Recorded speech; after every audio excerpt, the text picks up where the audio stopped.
here we go. Ah, yes. Well, there you go. There's the braces that we talked about. And, look, this was... That's you on the end. Look at that dress. And I had stockings on and a flat shoe.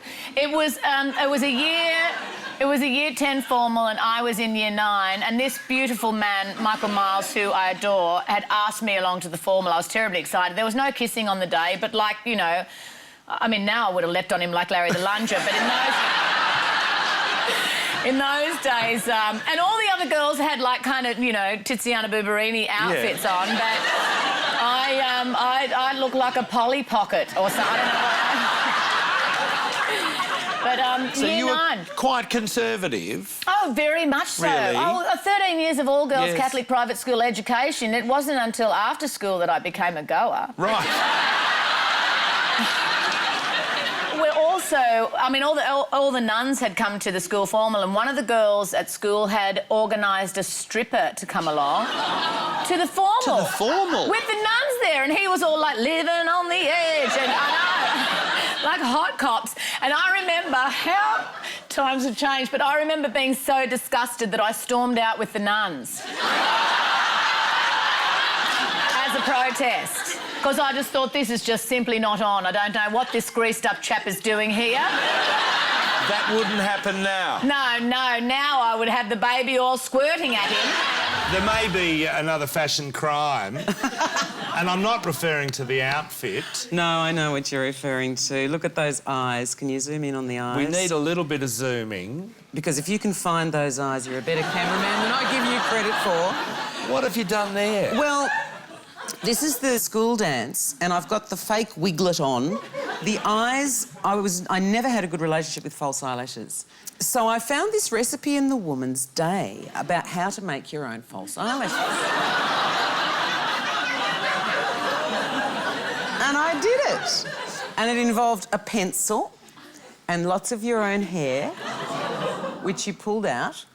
You had to tie a piece of string between 2 chairs or something, piece of black cotton, and you had to knot your hair endlessly, cram it all up together, and you laid it all out, and then you rolled it around the pencil. It curled. They curled. And then you just got the super glue or whatever stupid glue. I don't know. I think I might have snuck some eyelash glue. And I stuck them on. And my mother caught me just as I'd done black pencil and I was about to put clear nail polish. See, she should have just let me have the product. Yes. All right. Here we are, the handsome man. This is like a year 3, year 4 ball, and I still don't get it. Holy, what did they expect? Yes. And you look pretty relaxed on the arm of that young girl. Can you remember her? Her name's Pauline, and I remember in the rehearsals, and I hope she's not watching this, but I think she had warts on her fingers, and I remember it, and I was really relieved when the gloves came out. Right. Look at the glamour. A Deb ball? Yes, debutante ball. That's me in the middle. I shouldn't say that's one of my beautiful nanas. Yes. And it's my Deb partner, Carrie Ann, and we're still friends to this day. So I'm still really close to a lot of the friends I went to kinder with and prep, and they're my kind of really close inner circle of friends, and Carrie's a really good friend. But I remember going and being so nervous, because I hadn't really been on, I don't think, any dates up until that point. Were you boyfriend and girlfriend? No, just really good friends. There was no romance involved, but I didn't know if you were allowed to kiss the girl, like, even on the cheek, because I wasn't sure about how makeup worked. So I just kind of went up and, still not knowing, my heart was just beating, I just went up and went... And she went for the... She went for the kiss, and then this was that awkward kind of shake and then hug, and I think we ended in a high five. And then I started, around this time, I started thinking, you know, comedy, you know, might be... I like the idea of comedy, and so they would introduce us. This is Carrie Ann Campbell with Peter Helliar, and Carrie Ann wants to do this, and Peter wants to do this, and I said I want to own a Mr. Whippy van. All right, final shot, and it's a beauty. Listen to the roars of approval. We've all been there, ladies and gentlemen. that's my seventh form, my formal, and I had that made on purpose, that dress, for some reason. And clearly I'd gone for the perm again, but only on one side.